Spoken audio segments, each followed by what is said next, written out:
L'équipe du soir, bonsoir. Le mec qui a rien compris, on va pas parler de Rodri Ballon d'Or, mais de la week 9, la week 9 de College Football.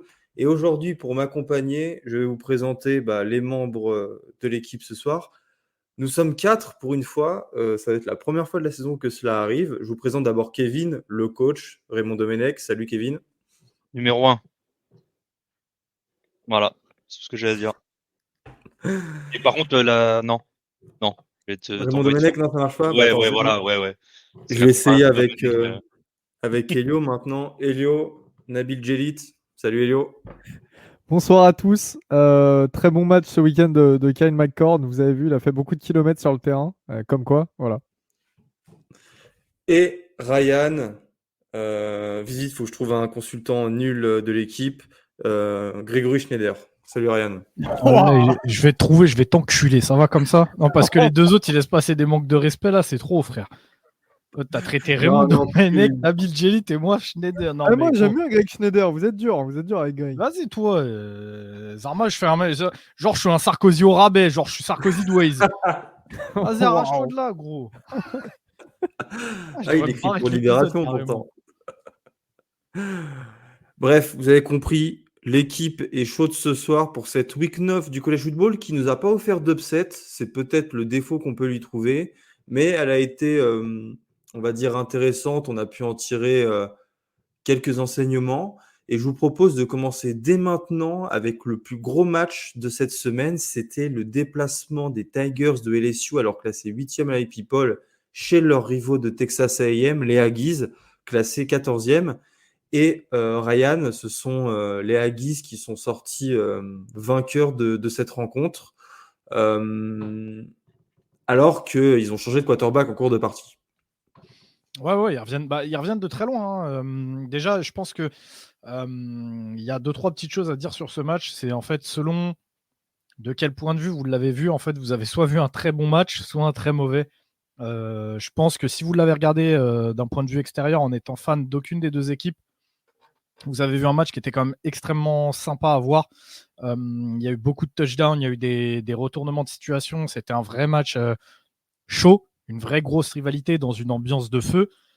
Ensuite, vous avez les mecs qui étaient supporters d'LSU comme moi, où là, vous êtes au fond du trou, je pense, après ce match. Et en fait, vous avez après l'inverse, si vous êtes supporter de Texas A&M, où là, vraiment, vous avez vécu une nuit de folie. Tu l'as dit, Gus, hein, il y a eu le changement de quarterback, hein, Conor Weigman qui est sorti pour laisser la place à Marcel Reed, si je dis pas de bêtises, surnommé Magic Reed, hein, du coup, après sa perf. Et donc, dans ce match, en fait, on a tout vu. C'est-à-dire qu'on a une première mi-temps où LSU domine énormément. On revient, on arrive à la mi-temps avec un 17-7, mais qui n'est pas réellement révélateur de la domination des Tigers, je trouve, sur la première mi-temps, notamment grâce à un très gros drive de Le'Veon Moss juste avant la mi-temps qui drive à la course sur quasiment 70 yards avant d'aller inscrire un TD. Et du coup, on rentre à 17-7, un petit peu en trompe-l'œil, mais c'est pas révélateur en fait de cette première mi-temps, vraiment à sens unique. Et en fait, en deuxième mi-temps, il y a un shift qui s'est opéré dans un Kyle Fields vraiment de feu. Et c'est vraiment en fait cette entrée de Marcel Reed qui met le feu aux poudres avec un profil assez différent de Weigman. Peut-être un peu moins bon passeur, mais avec des jambes vraiment de feu. Pour Et preuve, il a inscrit 3 touchdowns. Ouais, 3 touchdowns, c'est quasiment, ça a envoyé pas mal de read option à chaque fois en situation de red zone côté Texas A&M. Et derrière, en fait, notre défense qui a pris l'eau. Il y a eu beaucoup d'erreurs individuelles des Tigers sur cette week. Je pense à Savion Jones qui a été vraiment désastreux, donc notre defensive end qui n'a pas compris qu'en face de lui, il avait un quarterback double menace et qui n'a pas cessé en fait de croquer aux courses encore et encore et encore. Et le problème, c'est que quand tu es defensive end, que tu es responsable de ta contain et qu'en fait, tu laisses un mec qui a des jambes de feu partir à chaque fois, ça devient très très compliqué de gagner. On a un Nussmeier qui, en deuxième mi-temps, a craqué complètement. Il lance trois interceptions qui font très très mal. Sur les trois, il y en a deux qui sont clairement pour lui, pour des erreurs que j'arrête pas de vous répéter quand je vous dis que Nuss n'est pas prêt et qu'il a encore besoin de s'améliorer sur ses lectures et sur ses prises de décision. Ce match-là, on a été exemple parfait. Vraiment, sur ces 3 pics, il y en a 2 qui sont vraiment dégueulasses et qui sont complètement pour lui. Et il y en a un où pour le coup, il faut rendre à César ce qui est à César. Le DB de Texas A&M joue parfaitement le coup. Mais donc, ouais, ça devient compliqué de gagner. À ça, tu ajoutes également, je crois, il y a eu 3 ou 4 field goals de ratés côté LSU qui auraient pu justement te garder dans le match, qui auraient pu changer également ton play calling. Donc, il y a ouais, effectivement beaucoup d'erreurs individuelles. Tu as aussi de l'erreur dans le coaching et le play calling de la part de Joe Sloan, qui est finalement un corps offensif en year one, quoi. C'est vraiment pour le coup, c'est sa première année, donc je m'attendais à ce qu'il y ait des erreurs, mais c'est vrai que ça commence à faire beaucoup. On a des stats à la course qui sont désastreuses côté LSU. Donc encore une fois, hein, bravo à la défense de Texas A&M. On sait à quel point cette défense, elle peut être rugueuse, elle peut être dure sur l'homme. Là, elle l'a montré chez elle. Je crois qu'on finit la deuxième mi-temps avec quelque chose comme 22 courses pour 33 yards. C'est vraiment mais horrible. Donc, Sur le Ryan, match, justement, Ryan, LSU finit avec 24 yards à la course, Texas A&M 242, mais par contre, dans les stats aériennes, vous êtes à 405 yards et Texas A&M à 134. En fait, deux tactiques, deux stratégies bah, différentes. après, Nussmeier, c'est quand même, il a 50% de passes complétées, c'est quand même 50 lancés. Hein. Ça, mais justement, tu fais bien de m'envoyer là-dessus parce qu'on en parlait justement il y a 2 secondes avec Joe Sloan. Mais pour moi, en fait, tu mets pas ton jeune quarterback dans les meilleures dispositions en lui faisant envoyer 50 ballons par match. Et c'est le cas là de plus en plus, c'est-à-dire que je crois que la semaine dernière, il est à quelque chose comme, je crois, 48. La semaine d'avant, il est à 40, il est à plus de 40. Et tu le sais, Elio, hein, on en parle en off, moi, c'est en train de vraiment me gonfler qu'on n'ait pas de jeu au sol, surtout en SEC. C'est vraiment une des marques de fabrique. Tu sais que tu vas affronter des équipes qui sont surtout dures, LSU. qui sont physiques, qui sont violentes. Et en fait, on n'a plus ça. Et c'est exactement ce que fait Texas A&M, hein, grosse défense. Et ils nous ont marché dessus à la course. Ils ont vu qu'on était incapable de les arrêter. Ils ont continué. Et forcément, en fait, bah, ils sont revenus petit à petit. Et en même temps, ça bleed la clock. Ça bouffe du temps, en fait, d'horloge. Et vraiment, ils ont fait un vrai match d'équipe de sec. Et je sais qu'il y a beaucoup de gens qui disaient que justement Harold Perkins était mauvais et que depuis 2 ans on le voit pas. Je pense honnêtement sur un match comme ça que l'apport d'un Harold Perkins, ne serait-ce que pour le mettre en spy sur Reed, je pense qu'il aurait pu faire énormément de bien. Maintenant, ce qui est fait est fait. Moi, je ne suis pas étonné. Hein, ça fait depuis le début de saison que je dis qu'il y a des soucis à LSU. Je pense que sur ce match-là, on a été out-coach au niveau des cordos. Je ne sais pas si Brian Kelly est responsable, parce que quand ton QB envoie 3 pics, que ta défense se fait marcher dessus, que ton kicker rate 3 ou 4 field goals, je ne sais pas si on peut lui imputer ça. Il a des... J'ai une question, Ryan, justement, Dis-moi. par rapport à l'attaque. La O-line, moi, je ne l'ai pas trouvé folle non plus. Hein. On Mais, parle mais- souvent là, du fait que vous ayez 2 monstres, Campbell et Jones, sur la O-line, mais je ne l'ai pas bah trouvé. ouais. Ouais, mais D'ailleurs, je l'ai vu beaucoup sous pression, tu vois, et pareil, pour la course, ça ouvrait pas des brèches dingues. ouais, Après, Texas A&M a une très bonne Bonne D-line D-line, aussi, hein, avec bonne D-line. Nick Scorton, c'est ça? c'est Ouais, ça, c'est ça. avec Mais je suis d'accord. sa tête de fou là. Mais je suis Fait d'accord peur. avec Elio. C'est encore une fois pareil. On en parle en off. Pour moi, on a 2 très très bons O-line en la personne de Emery Jones et de Will Campbell, qui sont très bons à la passe, qui sont bons, corrects à la course. Mais le problème, c'est que tu peux pas avoir seulement 2 O-line et 3 clampins. Et le problème, c'est que je le dis et je le répète depuis le début de saison, pour moi, l'intérieur de la O-line, c'est trop faible. C'est incapable d'ouvrir des brèches. Ça, c'est beaucoup aidé justement par les 2 tackles au niveau de la passe pro et du fait que Nussmeier est très rapide sur sa release, est capable de vite lâcher la balle. Mais en fait, au bout d'un moment, bah, dès que tu commences à affronter une opposition en face qui est assez sérieuse, bah ouais, effectivement, Nussmeier est sous pression. On l'a vu contre South Carolina, on l'a vu contre Ole Miss, on l'a vu contre Texas A&M. Et c'est normal, la défense a le droit d'être bonne, tu vois, mais avoir que 2 en fait très bons all-line sur 5, bah en fait, il y a des matchs où tu le vois, quoi. Il y a des matchs où tu le vois et les cordeaux def n'hésitent pas à s'en servir en mettant beaucoup de pression, en appelant des blitz un petit peu dans tous les sens. Et ça marche. Et ça marche. Et en fait, encore une fois, le truc, c'est que quand tu es incapable d'installer ton jeu au sol, Elio, et tu le sais très bien, ça devient très vite compliqué. Hein. Toi, tu l'as vécu aussi avec Maryland, avec les années Tolia, où ça envoyait de la passe à tir larigot. Mais en fait, là, tu l'as dit, Nussmeier, il envoie 50 passes. Donc, au bout d'un moment, les mecs en face savent que ça va être de la passe. Donc, ils peuvent se permettre de t'envoyer du blitz dans tous les sens et de plus forcément respecter les gaps. Et en fait, tu te fais pas respecter à la course. Et c'est un vrai problème. C'est un vrai problème. Donc, malheureusement, bah, écoute, on a paumé. On est donc déjà à 2 défaites cette saison. Bravo à Texas A&M. Il confirme semaine après semaine que, bah, effectivement, quand tu as un coach à ta tête, on le disait déjà l'année dernière, mais il y a moyen que ça devienne quelque chose de très sérieux, Puis les la Aggies. comparaison fait mal, hein, avec Jimbo Fisher, qu'il soit capable, Michael Code, d'avoir un tel bilan pour sa première saison, ça fait vraiment tâche, hein. Pour Jimbo Fisher, j'entends.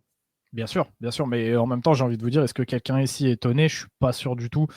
Donc, non, vraiment, bravo à Aggies. Ils ont fait un match de bonhomme. Fallait revenir, hein. En deuxième mi-temps, j'avais mis la stat, je crois que c'est 38-7, je crois, le bilan de la deuxième mi-temps. Oui, ça va être ça. Ouais. Donc bravo à eux. LSU a paumé, Comment- se met dans une position extrêmement inconfortable parce qu'en gros, là, le match, donc pas la semaine prochaine, on est en bye week, mais dans 2 semaines face à Alabama, bah, La va décider, rivalité? Ouais. bah, grosse rivalité et surtout, elle va décider de ta saison, quoi. C'est Bah, que si c'est ce tu que paumes j'allais là, c'est dire, c'est terminé. que malgré la défaite, les chances de LSU de se qualifier en playoff ne sont pas du tout hypothéquées parce que LSU, avec un bilan de 6-2, mais un bilan de 3-1 en conférence, est deuxième ex aequo, avec en gros Georgia, Texas et Tennessee, ce qui fait que LSU est toujours dans la course pour aller chercher cette finale de conférence. Et on sait que le vainqueur de la finale, le vainqueur de conférence et qui plus est en sec sera directement qualifié pour les playoffs. En ce qui concerne Texas A&M, bah, les Aggies, grâce à cette victoire face à LSU, sont seuls premiers en tête de la conférence avec un bilan de 5 victoires et 0 défaites, hein, j'entends encore une fois en sec. Surtout que le reste du calendrier pour les Aggies, bon, il reste South Carolina, New Mexico State et Auburn. J'ose croire que ces 3 rencontres devraient se terminer par une victoire. Mais ça présage une finale le 30 novembre face à Texas, qui sera à domicile en plus. Et ça sera le match, en fait, tout simplement pour se qualifier en finale de conf. Et pour le retour de la rivalité, hein, qui, je rappelle, ne s'est pas joué depuis 2011 ou 2012. Je crois que c'est 2011, les gars. Et en plus, vous avez vu, on a tweeté sur The Trick Play. Les places se vendent maintenant à plusieurs milliers d'euros dans un stade de 110 000 places, même quand elles sont mal placées. Ça sent l'énorme match entre les deux rivaux du même état. Est-ce que vous avez quelque chose à ajouter sur cette rencontre ou on peut passer à la suivante? Non, non, je pense qu'on peut passer à la suivante, à moins que vous ayez un truc à rajouter, hein. Next. Enchaîner. J'allais passer à Notre-Dame, mais on va faire honneur à Kevin. Kevin, tes Ducks, qui étaient pour la première fois de l'année numéro 1 à l'AP Poll et la première fois depuis 2012 aussi, ont battu Illinois sur un score, ma foi, plutôt fleuve, même si en deuxième mi-temps, vous avez, j'allais dire, abandonné le match. Non, c'est pas le bon terme, mais arrêté de jouer un petit peu. Ouais, on a Kevin, très souvent contrôlé. Oui. Je te coupe juste 2 minutes, mais t'as vu comment il a bien enrobé ça dans un beau sachet. Franchement, ouais, on va faire honneur à Kevin. Non, la vérité, c'est ici, tu vas passer 1 heure sur tes Ducks, Ouais, on non. aura fait le gros morceau. Honnêtement, sur Oregon-Illinois, c'est un peu comme le Purdue-Oregon de la semaine dernière, c'était torché à la mi-temps. Non, Il y c'est bon, on avait rigole. 35-3, si je dis pas de bêtises. Oregon a pas forcément fait tourner l'effectif dans le troisième quart-temps. Ils ont juste, comment dire, je pense qu'ils sont numéro 1, ils ont pas vraiment grand-chose à prouver. Ils ont un calendrier qui leur permet de dire on a juste à gagner entre guillemets. Ils ont pas besoin des style points comme on dit souvent pour certaines équipes. Ils sont en J'ai remarqué que Jordan James, par contre, le starter, se joue beaucoup moins que depuis le début de l'année, en sachant qu'il y a quand même un gros match à Michigan qui arrive la semaine dernière. Je pense qu'on l'a un peu, Prochaine. avec la semaine prochaine, pardon. On l'avait un peu surchargé en début d'année, parce que Willington n'était pas forcément au niveau. Là, il y a Willington qui revient bien. On a vu son TD Big Ten, où il enfonce totalement le safety sur la goal line là, pour son TD, qui est assez impressionnant. Donc c'est bien, ça permet de garder James, d'avoir un bon one-two punch. Maintenant, voilà, Dylan Gabriel, ça reste pas mal. J'ai même pas, pour vous dire, j'ai même pas regardé la deuxième mi-temps. Apparemment, il se fait intercepter, elle est bien dégueulasse, mais moi, vu la léthargie de l'équipe entre guillemets en deuxième mi-temps, où le but c'était juste de faire tourner le chrono et de rentrer à la maison, c'est plus sur la première mi-temps que je me focus, et c'est très très fort. La défense est, encore une fois, sans Jordan Burch, c'est très performant. L'attaque, ça roule. Avec la suspension pour crachat de Holden, il y a Justus Law Justus Law, pardon, qui émerge aussi, le freshman, donc c'est pas mal. Evan Stewart qui est de plus en plus impliqué, donc c'est une offense qui tourne à plein régime. Une O-line, encore une fois, qui a vraiment trouvé son rythme. C'est pour ça que pour moi, les 2 premiers matchs, il y a tout le monde qui, quand tu regardes pas forcément les matchs, c'est ouais, mais ils ont galéré contre Idaho. Ouais, mais en fait, depuis qu'ils ont arrêté de faire des conneries avec la O-line, en fait, il y a juste une seule équipe sur le terrain. Donc Et voilà, puis, c'est on premier en sans parlera, vraiment de problème, quoi. puis on en parlera après, Kevin, mais enfin, vous me dites ce que vous en pensez, mais historiquement, les votants, que ce soit les people ou les comités, donnent souvent beaucoup de crédit aux équipes qui s'améliorent de la première week jusqu'à la dernière. Et Mm. il semble que ça soit le cas d'Oregon cette année, qui de semaine en semaine, en fait, a élevé le niveau, parce que il faut revenir à l'épisode de la week 2 après le match face à Boise State, c'est ça? Ou face à Idaho. Euh, T'étais pas aussi serein que tu l'es maintenant, ou peut-être Ah serein, bah c'est non, peut-être pas le clairement. bon terme, Ah, mais pas non, aussi mais emballé. Et pour moi, de semaine en semaine, ce sentiment j'étais s'est serein dissipé.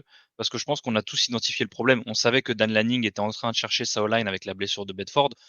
On savait que c'est la O-line qui ressemblait à rien. Et je l'avais dit avant le match contre Oregon State, c'était le 3e match. J'ai dit, on sait que Dan Lanning, il va remettre sa O-line classique parce qu'il peut pas se permettre de perdre un match de rivalité. Il peut pas se permettre de perdre la Civil War juste à cause de sa O-line. Il l'a fait. La O-line n'a absolument pas changé depuis ce match-là. Et là, c'est simple, hein. J'ai l'impression d'avoir l'Oregon de l'époque Chip Kelly Mariota. C'est-à-dire que à la mi-temps, le match est plié. Oregon est à 8-0. Il y a que 3 matchs cette année où le match n'est pas plié dans le 3e quart-temps. C'est les 2 matchs contre Idaho Boise, donc les matchs où ils ont fait de la merde au début, et le match contre Ohio State. Sinon, tous les autres matchs qu'ils auraient dû gagner, on a vu, ils sont favoris de 20 points depuis 3-4 semaines. Ils les gagnent dans le 3e quart-temps. Michigan State, il n'y avait plus rien à être 3e. Oregon State, pareil. Purdue, pareil. Illinois, pareil. Donc c'est assez dominateur, c'est cool. On pensait qu'il y aurait un plus gros test la semaine prochaine contre Michigan, mais pour moi, le seul gros test qui reste, ce sera surtout Washington à la fin de l'année. Parce que même si Washington s'est fait poutrer par Indiana, on y reviendra peut-être, ça reste un Oregon-Washington, et il y a moyen que Washington sauve sa saison contre Oregon, et on sait à quel point ça leur ferait plaisir de nous couper le 12-0 sous le pied dans une saison merdique.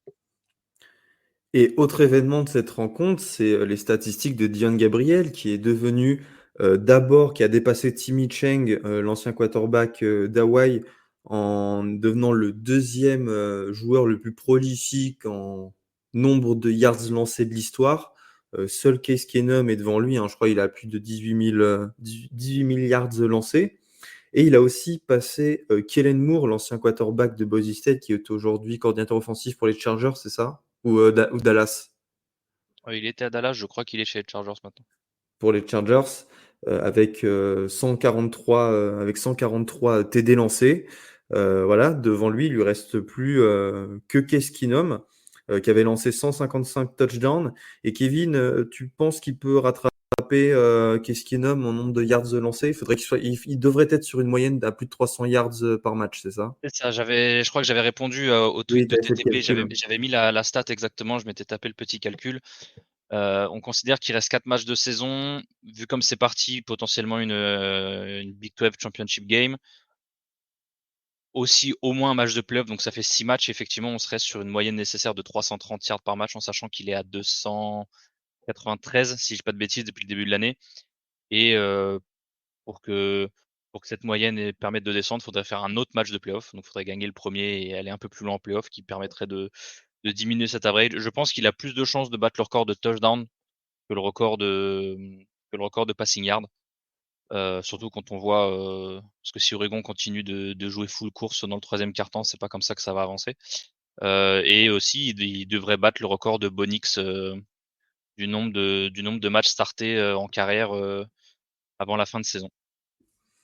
Parce que Dion Gabriel, et on passe à la suite, c'est 58 matchs en carrière. Alors, je ne sais pas si ce sont 58 matchs en tant que titulaire, mais c'est 70 touchdowns lancés à UCF, 55 à Oklahoma et 18 à Oregon.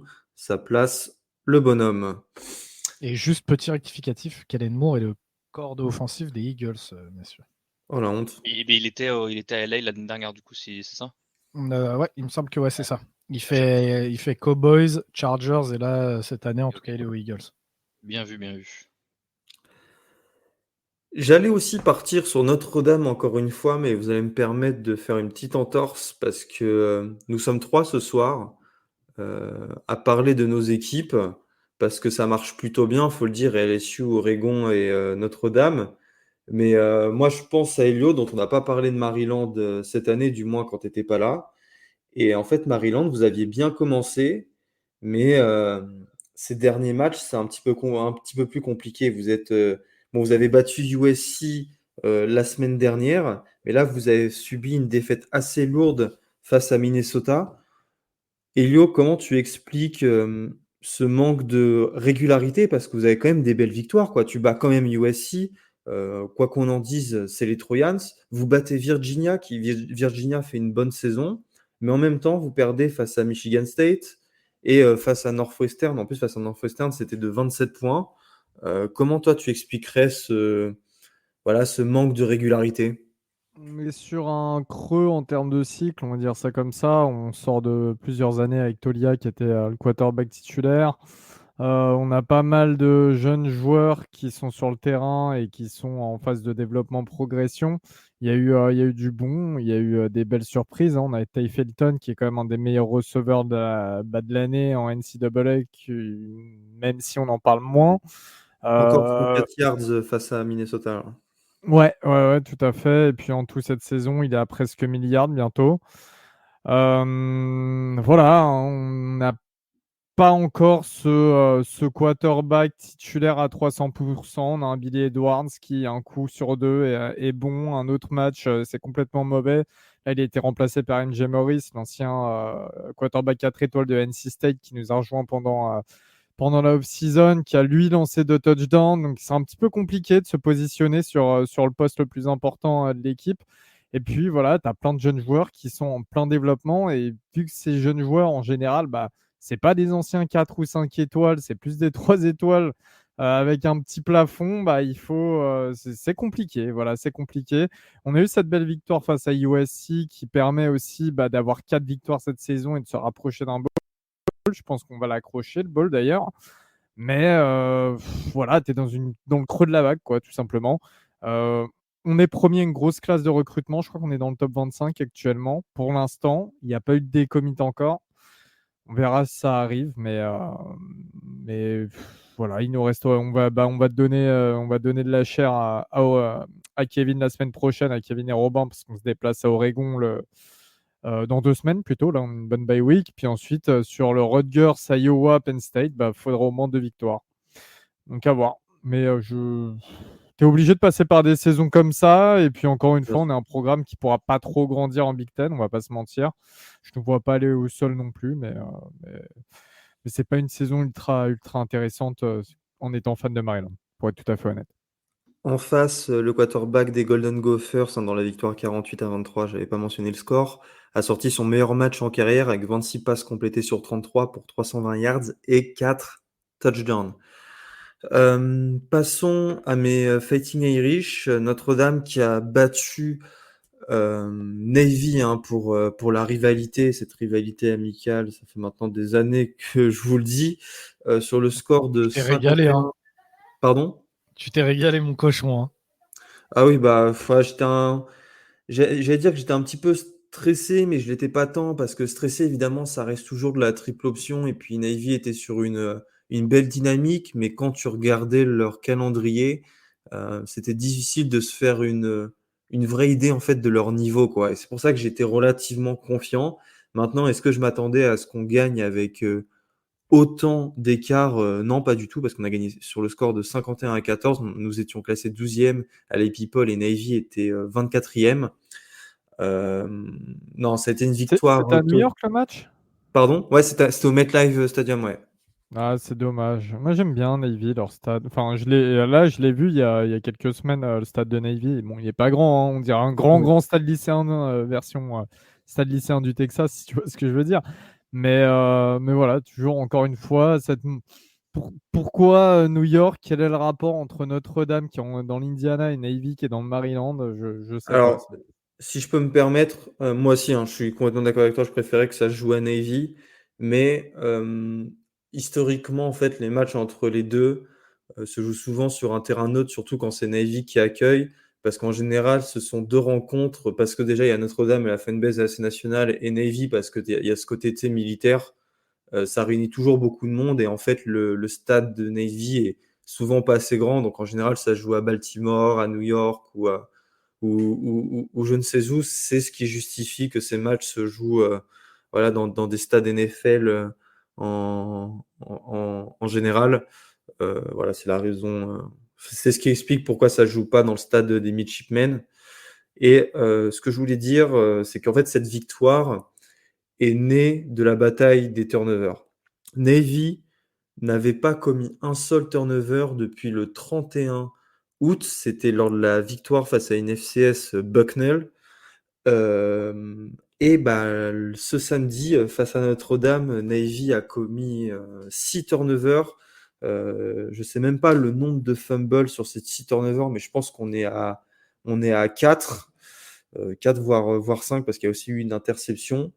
Et voilà, quand tu es une équipe qui pratique la triple option, quand dès le premier quart-temps ou la seconde mi-temps, tu as autant de points d'écart, parce qu'à la mi-temps, il y avait 31-7. Quand tu pratiques la triple option, c'est souvent très très dur de faire des remontées quand il y a autant de points d'écart. Donc en fait, le match a été tué, j'ai presque envie de dire, dans l'œuf. Hein.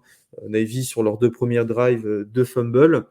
Ça veut dire que notre défense Notre-Dame est toujours aussi bonne, mais ça, c'était pas un scoop. En revanche, ce qui peut être intéressant pour vos auditeurs et d'une manière générale, c'est que Notre-Dame, depuis cette défaite humiliante à domicile face à Northern Illinois, semble avoir trouvé en fait son rythme de croisière et enchaîne maintenant les grosses victoires. Hein. Purdue, Louisville, Stanford, Georgia Tech et maintenant Navy, avec un Riley Leonard qui avait fait un début de saison mauvais, il faut le dire. Hein, bah là, qui commence vraiment à s'imprégner justement du jeu que va mettre en place Mike Denbrock. Alors là, aujourd'hui, samedi, ses stats, notamment niveau précision, n'étaient pas ouf, hein, avec 62% de passes complétées, mais tu as 2 touchdowns, tu n'as pas de fumble.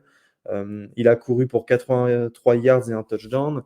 Sur la saison, ça commence à faire beaucoup. C'est un joueur qui a son style, qui lance pas beaucoup, donc de ce côté-là, c'est difficile d'en faire un prospect NFL, mais c'est un leader. Et en fait, plus les semaines avancent, plus je suis pour ma part, confiance sur sa capacité à nous faire gagner les prochains matchs coup près. Et je pense notamment au déplacement à USC, qui restera, comme pour le Maryland Penn State, ou le LSU Alabama ou le Oregon Washington, un match de rivalité et donc sujet à un upset. Mais je suis de plus en plus confiant. Et de ce côté-là, bah, c'est un bon développement pour Notre-Dame. Et je rajouterais d'ailleurs que la victoire de Texas A&M a fait beaucoup de bien parce que notre bilan, en fait, notre calendrier souffre de matchs trop faciles. Et le fait d'avoir battu Texas A&M chez eux va beaucoup nous aider pour le classement du comité qui devrait sortir demain. D'ailleurs, il sort demain, les gars, le classement du comité. Il me semble que c'est demain, mardi, si Ouais, il me quelqu'un veut semble bien aussi. vérifier, Il ou me alors c'est la semble semaine aussi, en prochaine. effet. Si, normalement, c'est le mardi et je crois que justement, ça a pas mal gueulé sur le fait que le AP Poll de cette semaine est un peu bizarre, on va dire ça gentiment, et il y a pas mal de monde qui disait de toute façon on s'en fout, c'est le dernier avant que le poll du comité sorte. Je pense que Appelons un chat, il est pas bizarre, il est merdique, mais on va en reparler un peu après. Mais non, mais c'est vrai, il est merdique. Au bout d'un moment, faut arrêter de prendre les gens pour des cons. Mais on en reparle après. Ouais, on en parlera justement après la présentation des matchs d'Indiana BYU et Pitt. C'est terminé pour Notre-Dame. Passons à Vanderbilt, les gars. Vanderbilt qui a failli refaire le coup. Ouais. Ah Qui a ouais. failli refaire le coup. Vanderbilt qui a failli battre Texas, hein, créer un petit peu l'impossible une nouvelle fois. Bon, c'est encore en deuxième mi-temps que ça a failli se jouer. À la mi-temps, il y avait quand même pas. Enfin, il y avait 21-10 pour Texas, on les sentait pas trop en danger. Puis deuxième mi-temps, ils scorent aucun touchdown, hein, que 2 field goals. Alors que Vanderbilt en face, t'as 2 touchdowns, t'as un Diego Pavia qui joue encore, qui est toujours dans les bons coups. Il envoie Diego 2 Football, Elio. Diego Hein? Football. Mais ouais, en fait, Diego c'est ça, Football. c'est Diego Football. Tu le vois jouer, tu vois, il y a 2 touchdowns, 2 inters, un touchdown à la course, mais c'est que du freestyle, mais en fait, ça marche, c'est le football et peut-être le football universitaire que nous on aime, tu vois. Ce QB là qui a même pas un gros gabarit, il est un peu fluet et tout. Le mec, il arrive de New Mexico State avec tout le respect, tu vois. Et, et en fait, il joue et il déjoue les défenses adverses. Je pense qu'il hallucine un petit peu sur son audace ajouter à ça un bon coaching de Clark Lia, ça a failli déjouer Texas. Alors en face, Texas, on a un Quinn Ewers qui est pas terrible, hein. Bon, 3 touchdowns, 2 interceptions, mais encore une fois, très très inquiétant. Ewers, c'est pas sur, il n'y a pas de progression, hein. C'est plus sur la pente descendante. On sent un Sarkisian qui est un petit peu gêné parce que tout le monde s'est rendu compte qu'Arch Manning est peut-être le vrai titulaire de cette équipe et à un meilleur niveau qu'un Quinn Ewers qui a plusieurs saisons de CFB dans les pattes.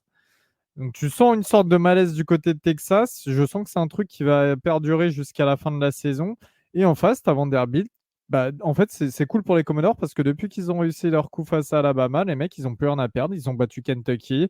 Ils battent Ball State sans être fantastiques la semaine dernière. Et tu sens que les mecs, en fait, vraiment, ils n'ont rien à perdre, quoi. Enfin, je pense qu'on ne se rend pas compte de la saison de Vanderbilt, mais ils ont 3 défaites. C'est 7 défaites face à Texas, une défaite de 4 points face à Georgia State. On sait que Georgia State, ça C'est peut être moche. tricky, même si c'est pas une top équipe. Et une défaite à Missouri de 3 points. Mais enfin, c'est surprenant, Vanderbilt, hein, on va pas se mentir. Voilà, et encore une fois, il y a un homme au milieu de tout ça, Diego Football. Hop, tu fais bien Ouais, de. et puis, vas-y, Ryan, excuse-moi. Non, je dis, tu fais bien de parler un petit peu de cette situation un peu compliquée là de la valse des QB parce que vraiment, tu sais que ça peut partir en live très vite, hein. On le sait, Texas, il y a beaucoup de talent. Là, je pense que cette année, ils vont potentiellement avoir une vraie fenêtre de tir pour les playoffs, voire plus. Sarkisian va être dans une très très mauvaise position, ou en tout cas, il peut se retrouver dans une très très mauvaise position à se dire, on sait à quel point c'est compliqué d'aller chercher un titre en college football. Quand ta fenêtre, elle est là, il faut y aller. Mais en même temps, si là, tu bench Quinn Ewers en playoff ou sur un SEC Championship game ou quoi, tu le tues, hein. Tu le Ouais, tues, tu le tu tues et on sait niques qu'il y a sa une histoire draft. particulière entre lui et Sarkisian. Enfin, ouais, carrément. Et vraiment, là, Sarkisian, en fait, va avoir d'un côté, soit potentiellement, je jette à l'eau mes chances d'aller chercher un jour une bague, tu vois, parce qu'on ne sait pas, hein. Peut-être que derrière, Texas va s'écrouler et que Sarkisian aura plus jamais cette chance, tu vois, on ne sait pas. Ou est-ce que tu tues Quinn Ewers? Vraiment, c'était la pire des choses qui pouvait se passer pour lui. Une blessure de Quinn Ewers et derrière Arch Manning qui performe. C'est pour ça, tu as complètement raison de parler de ça, Elio. Ça peut potentiellement devenir un truc compliqué à gérer pour les Longhorns en fin de saison. Après, juste, il faut qu'on note quand même, effectivement, au niveau stats, Ewers se fait intercepter 2 fois. Les 2 inters qu'il prend, c'est 2 balles typées sur la ligne de scrimmage et qui sont ensuite interceptées. Mais très très bon play, hein, de la défense de Vandy, parce qu'on sait à quel point il faut une grosse concentration pour piquer une balle comme ça qui est typée et que c'est pas forcément donné. Donc bien joué de leur part. Mais voilà, il y a il faut quand même mettre un petit bémol sur les 2 inters. Je sais qu'une inter reste une inter statistiquement, mais c'est pas comme s'il avait envoyé 2 balles en triple coverage, tu vois. Et sinon, Vandy hyper agréable à voir jouer. Honnêtement, offensivement, ça tourne bien, c'est pas mal. Et puis c'est créatif, je trouve, en attaque. Et c'est ce qui leur permet de faire la différence malgré le manque de talent évident sur la plupart des postes. Et comme vous l'avez dit, c'est emmené. Je suis le premier à chier sur les équipes pour le QB play et à quel point ça leur est dommageable. Clairement, c'est pas le cas de Vandy, c'est même tout l'inverse pour eux, quoi. D'ailleurs, un de nos followers plutôt qu'abonnés était à Nashville pour le match ce week-end. Black Sheep, j'espère qu'il nous écoute. Cheers à toi. Euh, Ouais, Elio. Non, je disais cheers à toi, à notre abonné. Et puis je crois, en plus, il était allé voir LSU. Bref, lui, il se fait 2 semaines de cochon là en college football. Grave. Indiana, BYU et Pitt sont toujours invaincus dans leurs conférences respectives et on va commencer avec Indiana, classé 13e à la People, qui a battu Washington sur le score de 31-7, Kevin. Et une fois de plus, bah, c'est une victoire par plus de 10 points. C'est ça. Indiana fait partie de ces équipes, premièrement, qu'on n'attendait pas forcément. Parce que si je dis pas de bêtises, j'étais allé regarder, parce que comme d'autres raisons, mais Indiana, c'est quoi? C'est 2 victoires en 2021, 3 victoires en 2022, 4 victoires en 2023. Et là, ils sont à 8-0. Alors oui, ils ont pas c'est pas non plus le calendrier le plus folichon du college football. Mais quand statistiquement, tu n'as pas été mené la moindre seconde en 8 matchs et que ta plus petite victoire, c'était ce week-end, c'est de 14 points, ça en dit quand même long. Surtout que le bémol qu'on avait mis sur Indiana, c'était le fait que Rourke était blessé. Et donc potentiellement, il y allait avoir un petit downgrade niveau du poste de QB. Ça s'est pas forcément ressenti. Je trouve que l'attaque a relativement bien fonctionné aussi. Ça aide quand tu ouvres le match par un pick six. Merci Will Rogers. En parlant de QB play, ça j'en parle quand même depuis un petit bout de temps. Les QB qui lancent des fades en pensant que c'est du 50-50, il y a les air quotes, je pense que vous avez entendu, alors que le corner il attend la fade, il a déjà 3 yards d'avance et au final ton receveur il est plus censé jouer DB que receveur au bout d'un moment et tu te fais pick. Bah, ça commence à m'énerver. Je suis très très heureux qu'une équipe comme Washington le paye d'une interception. Indiana aurait pu se faire très très mal juste avant la mi-temps parce ils mènent 14-7 si je dis pas de bêtises. Ils ont de quoi prendre 2 TD d'avance avec le ballon d'entrée en deuxième mi-temps. Ils ont une première égale à 1 ou 2 yards et en fait ils jouent 3 courses en spread. Donc pas de formation big, ils essayent d'écarter le terrain et tout et ils se font stopper 3 fois d'affilée juste par la D-line et les backers de UW. Étonnant parce qu'en deuxième mi-temps, ils ont la première short yardage qu'ils ont, ils font rentrer 2 tight ends et tout et ça passe tranquille. Donc j'étais relativement étonné qu'ils aient pas de big package en goal line comme ça. Donc ils mettent un field goal, si je dis pas de bêtises, ils se font intercepter pour commencer la deuxième mi-temps. Donc le match aurait pu totalement virer, mais c'est là où ils montrent qu'ils sont solides aussi. On parle souvent des stats, mais psychologiquement, tu vois que c'est bien coaché, tu vois que c'est solide, tu vois qu'ils ont confiance en eux, ils ont confiance dans leur système, que ce soit en attaque ou en défense. Et c'est pareil, c'est comme Vandy, c'est une équipe qui est vraiment plaisante à voir jouer. Et là, 8-0, de toute façon, L'équipe est plaisante à voir jouer, mais pas pour les mêmes raisons. Tu as vu, tu disais Vandy, c'est aussi par oui. beaucoup de créativité en offense. Mhm. Indiana, en fait, c'est tout l'inverse. C'est le genre d'équipe où eux, la disposition parfaite, c'est de scorer très vite et d'être devant au score. Et en fait, derrière, ça s'appuie sur une défense extrêmement rugueuse, extrêmement dure au mal, mais somme toute assez classique. Et une offense, pareil, un gros jeu au sol. Rien de très folichon, mais très très bien exécuté. Comme tu l'as dit, c'est hyper bien coaché. Et je pense d'ailleurs, c'est pour ça, les 3 jeux en spread, en goal line, là, c'est parce que, en fait, si tu regardes bien, ils n'ont pas besoin de formation big pour prendre du gain. Et en fait, je pense qu'il y a vraiment cette espèce de, peut-être de petite arrogance de se dire, bah ok, tu t'es fait stopper une fois, mais la prochaine, t'inquiète. Ah, tu t'es fait stopper 2 fois, mais la prochaine, t'inquiète. Les mecs déroulaient tellement en fait facilement sur la défense de UW à la course que vraiment, je pense qu'ils se sont dit, bah en fait, sur 4 tentatives, il y a une fois où on va réussir parce qu'ils étaient vraiment en très très short yardage. Inversement, je suis assez content parce que, on le sait, pour des programmes comme Washington, ils ont perdu quand même énormément, énormément entre les départs des joueurs à la draft, les départs sur le portail des transferts, le départ de coach. Et finalement, tu vois que sur le match, malgré des petites erreurs, malgré des petites conneries de la part de Will Rogers, de la part de la défense ou quoi, tu as quand même des petits flashs ça et là qui te montrent que l'équipe est quand même bien coachée finalement. Et si ça reste d'être un petit peu juste cette année pour Washington, je pense quand même qu'ils ont fait le bon choix avec Jet Fitch. Donc j'attends de voir la suite, mais en tout cas très sympa. Et ouais, Indiana impressionnant. Indiana impressionnant, comme tu l'as dit, Kevin, c'est solide. En fait, c'est vraiment solide. Et surtout, on a ce petit scénario, parce que là, en ce moment, on a Indiana, Oregon et Penn State qui sont en tête de la Big Ten à 10-0. en sachant que les règles de tiebreaker de la Big Ten sont plus que floues et du peu que j'ai compris, on est même au-delà du flou, on est même sur du merdique, hein. En sachant que les 3 équipes ne se rencontrent pas de l'année et que en gros ça se jouerait un peu en mode quelles sont les 2 équipes qui ont le meilleur bilan en fonction des équipes classées, enfin des records des équipes battues. La seule différence pour moi dans les calendriers pour l'instant, c'est qu'Oregon est à 8. Enfin, les 3 équipes jouent à Ohio State. En gros, la seule différence, c'est qu'Oregon a déjà joué et battu Ohio State. Donc Indiana et Penn State sont à 8-0, mais sans avoir joué les Buckeyes. Donc pour moi, Oregon a passé quand même le plus gros obstacle de son calendrier et en est sorti vainqueur, ce qui n'est pas forcément le cas des 2 autres.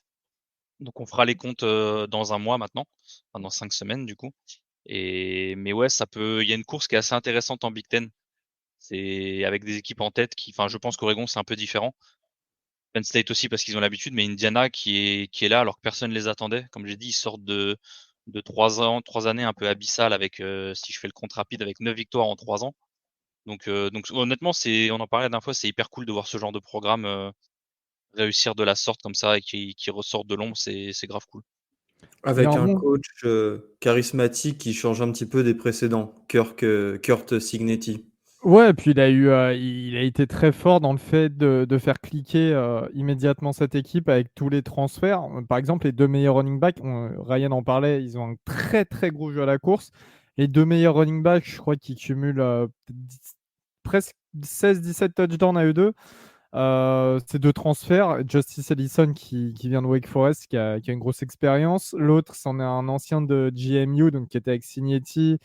Voilà, enfin, il a réussi à tout faire cliquer d'un coup. Là, il a réussi aussi à faire jouer son 2e quarterback. Bon, c'était Evan Jackson, un transfert de Tennessee, ancienne recrue 4 étoiles. Mais pareil, il faut réussir à tout faire fonctionner direct sur un match face à une des plus grosses équipes de Big Ten.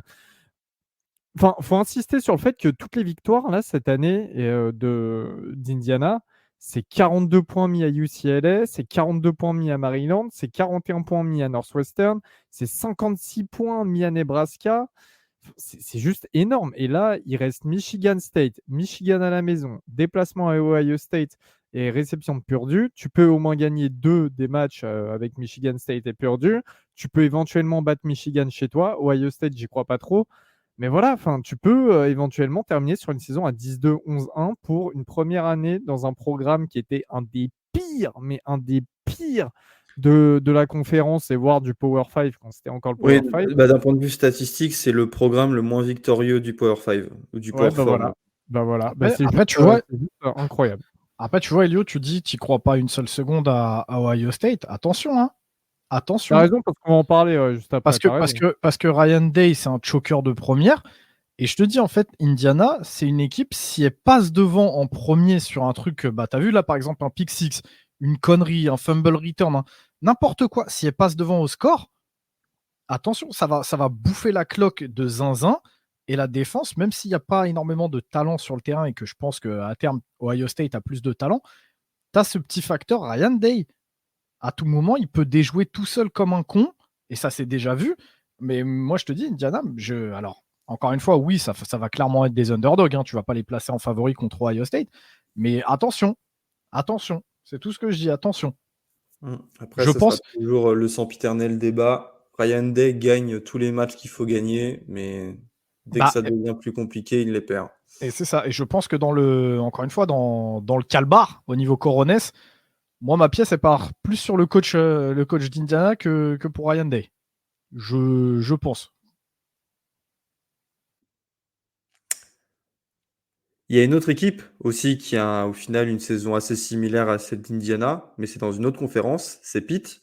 Pitt, qui, vous connaissez la chanson, est invaincu en 7-0. Faut remonter à l'année 1982 avec Dan Marino pour voir un tel, j'allais dire début de saison, mais pour voir voilà, une telle saison tout court. Et là, Elio, bah, Pittsburgh a envoyé un message à la SEC en gagnant 41-13 face à Syracuse, alors que Syracuse a lancé plus de yards et on a parcouru plus au sol. La différence s'est faite au niveau de la défense. Ouais, la différence s'est faite au niveau de la défense. Enfin, cela dit, au niveau de l'attaque aussi, hein, On a Eli Holstein là, qui a réussi une bonne première saison en tant que titulaire, l'ancien transfert d'Alabama, mais qui est tout jeune. Pitt, c'est assez particulier parce qu'on dirait que c'est un de ces programmes bénéficiaires du fait que l'ACC, il y a beaucoup de hauts, mais aussi beaucoup de bas là, parmi toutes ces équipes. Mais en même temps, finalement, c'est toujours constant, c'est toujours régulier. Là, le 7-0, il n'est pas démérité. Tu as eu North Carolina sur ta route, tu as eu California qui ont quand même eu des bons matchs cette année sur ta route. Là, tu défonces Syracuse. Tu es allé battre Cincinnati chez eux. Donc, ouais, non, Pitt, c'est pas démérité. Après, tu auras des derniers matchs un petit peu. Là, tu as un déplacement SMU la semaine prochaine qui peut être tricky. Tu auras Clemson, tu auras Louisville du côté de Louisville. Mais globalement, ça fait le taf, quoi. Eli Holstein, ça fait le taf. La défense, elle est assez. Après, c'est à l'image de Pitt, hein, on sait, ils ont toujours une défense un peu lourde. Ils ont toujours 2-3 intérieurs D-line qui font mal. Voilà, c'est ce qui a fait la différence. Mais ce qui a été intéressant cette fois-ci aussi, c'est les airs, parce que Kyle McCord, il s'est fait intercepter 5 fois. Il n'a pas envoyé un seul touchdown. Ça a été très très bien défendu. La course, elle a été un petit peu anéantie à 0 parce que on est à 6 yards pour 29 portées, alors Kyle McCord a beaucoup de yards négatifs. C'est aussi ce qui fait baisser la donne. Mais le maximum qu'ils aient, c'est les Quint Allen, qui est un très bon running back normalement, qui a seulement 32 yards. Voilà, ils ont forcé McCord d'ailleurs à lancer 64 fois. 64 fois et 2 pick six, je crois, il me semble. 2 ou 3. Je sais plus. Mais en tout cas, voilà. Non, je pense que Pittsburgh, c'est. En fait, Pittsburgh, ça reste, ouais, encore une fois, ça reste un programme bénéficiaire un petit peu de ce niveau de l'ACC, là. Et qui va nous sortir encore une saison agréable. Je sais pas si ça ira en finale d'ACC, hein, avec les derniers matchs qui restent. Mais c'est solide. Et puis en face, Syracuse, ils sont à 5-2, mine de rien. Ils se prennent cette défaite qui est bien moche. J'ai hâte de voir comment ça évolue aussi, Syracuse, parce qu'on en disait du bien en début de saison, on disait du bien sur le recrutement aussi, à voir comment ça va se traduire là sur la deuxième portion de la saison. Pour l'instant, la conférence est quand même assez ouverte. On voit Clemson et Miami dominer des bas, mais sur ce qui est en dessous, là, c'est plus entre North Carolina et Florida State maintenant. C'est toutes ces équipes-là, Syracuse, Pittsburgh. Là, ça a bien tourné en la faveur des Panthers, mais je trouve que c'est intéressant. Il y a encore beaucoup de suspense du côté de la conf. En Big 12, BYU, classé 11e, a battu UCF. Les Golden Knights ont subi les Knights ont subi leur 5e défaite d'affilée. Mais en ce qui concerne BYU, cette victoire leur permet d'arriver sur un bilan de 8 victoires pour 0 défaite et de rentrer dans le top 10 de la People à la 8e place. Et pourtant, c'est bizarre, pour ce match, ils étaient underdogs. UCF avait la faveur des bookmakers. Mais voilà, c'est juste un match à citer parce que les Cougars sont vraiment impressionnants cette saison. Bon, là, ils partent sur une bye week, mais après, ça enchaîne sur Utah, Kansas, Arizona State et Houston. Ça peut partir en saison invaincue. Et plus les semaines avancent, et plus BYU se place en tant que prétendant aux playoffs. J'ai quand même un petit mot à dire sur UCF. Ça commence à être assez compliqué, hein. 5 défaites de suite. Sur tes 3 victoires, tu en as une d'un point face à TCU en week 3. Et sinon, c'est New Hampshire et Sam Houston. Il y a un moment donné, c'est une équipe quand même qui a réussi à commit des joueurs intéressants. C'est une équipe qui a réussi à surtout bien jouer son coup ces 2 dernières années sur le portail des transferts. Là, quand même, les gars, je sais pas, je fais des bisous à Max, hein, à Maxence, maintenant que vous voyez de plus en plus et que vous entendez de plus en plus dans The Trick Play, qui est fan de UCF, mais à un moment donné, il va peut-être falloir commencer à se poser la question sur Gus Malzahn. Est-ce que lui aussi, ça ne devient pas un de ces coachs un petit peu dépassés dans le CFB, qui a eu une gloire d'antan et qui n'arrive pas trop à revenir à la page? Parce que là, c'est inquiétant pour UCF. Voilà, je pensais à une meilleure saison de la part des Knights. En tout C'est tout ce cas, que j'avais à dire. il a trouvé son fusible, hein, puisqu'il a viré son coordinateur défensif. Très bien. Je pense qu'on va se réserver la question de l'IPPOL, parce que l'IPPOL a beaucoup fait parler, mais je pense que ce serait plus intéressant qu'on parle du classement du comité d'ici la semaine prochaine, ou alors peut-être dans un épisode particulier. Donc, je vous propose de passer à Ohio State. Ryan en a déjà un petit peu parlé. Ohio State qui a eu toute la peine du monde pour battre Nebraska à domicile pourtant. Et Nebraska qui sortait d'une déculottée face à Indiana. Hein.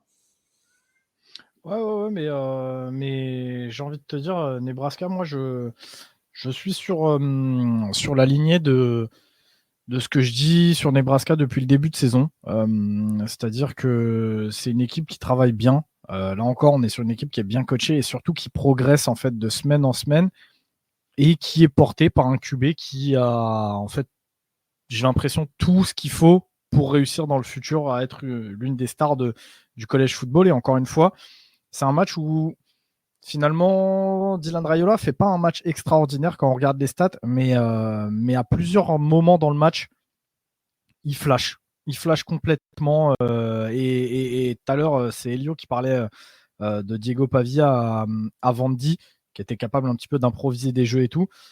Il y a vraiment ce côté-là chez Dylan Raiola qui est parfois déconcertant. Là, sur ce match, j'ai une action qui me revient en tête. C'est vraiment une course.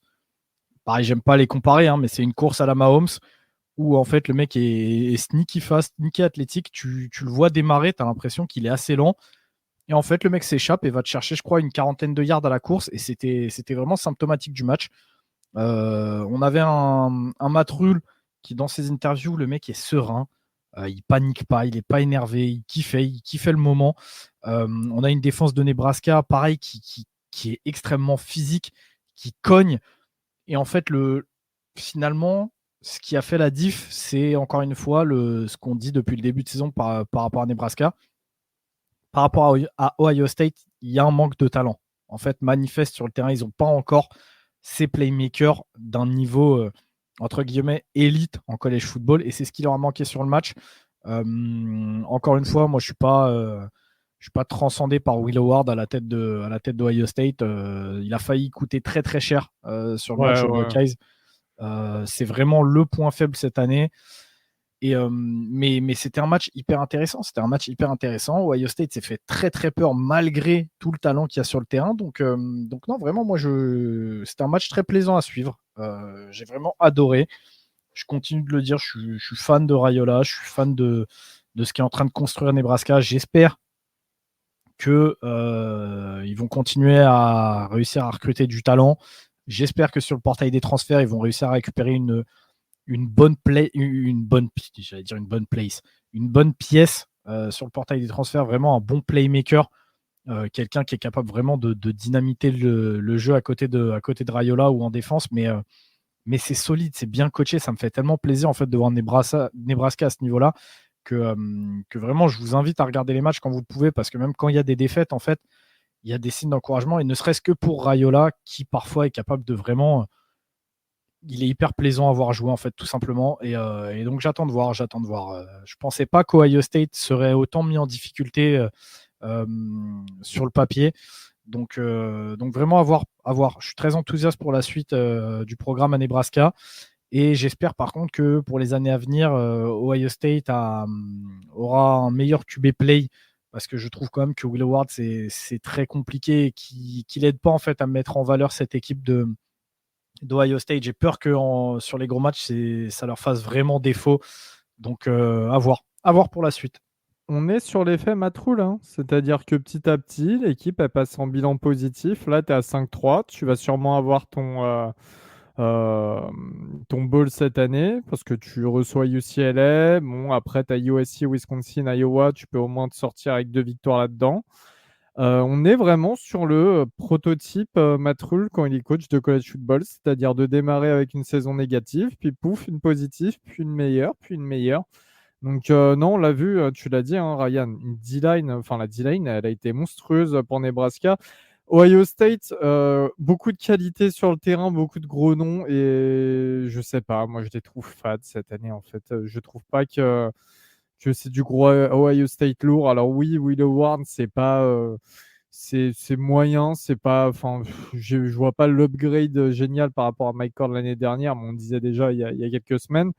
Mais tu vois, même à la course, là, tu as récupéré Christian Jenkins qui est soi-disant un monstre. Tu as Trevelyan Anderson qui est là depuis 1940. T'as encore de receveurs de zinzin. Et puis non, finalement, cette année, je trouve quand même que ça reste fadasse. Même la défense, là, tous ces défenseurs qui devaient se développer et tout, bah, il n'y a personne qui se développe trop. Il n'y a pas un mec qui est plus fort que l'autre. Je sais pas, on va voir où ça va mener là, cette saison d'Ohio State. Ça va être intéressant de suivre la fin et surtout la course au playoff parce que je les trouve pas convaincants. Voilà, je les trouve pas convaincants. Mais en tout cas, Nebraska a très bien joué son match jusqu'au bout. À la fin, tu as cette interception de Raiola qui était inévitable parce que c'est le dernier drive, il reste 1 minute, qu'il est sous pression, etc. Il lance un ballon qui aurait pu être encore pire. Mais non, non, vraiment agréablement surpris de cette confrontation, surtout après la semaine qu'avait subi Nebraska, enfin le week-end qu'avait subi Nebraska face à Indiana la semaine dernière. Voilà. En cette période de Master Mills de Paris-Bercy, les fans de tennis qui écoutent ce podcast, dites-nous si Dylan Raiola ressemble à Ben Shelton, le joueur du top 15, l'américain d'ailleurs, qui a perdu ce week-end face à Giovanni Mpeci Pericard et qui d'ailleurs est un ancien joueur de Florida en NCAA. Moi, je trouve qu'il y a un air entre les deux. On reste en Big Ten où Penn State a survécu à Madison face à Wisconsin, hein, les Nittany Lions classés 3e. Une victoire 28-13 qui leur permet de rester à 7-0. Mais à la mi-temps, c'est Wisconsin qui menait.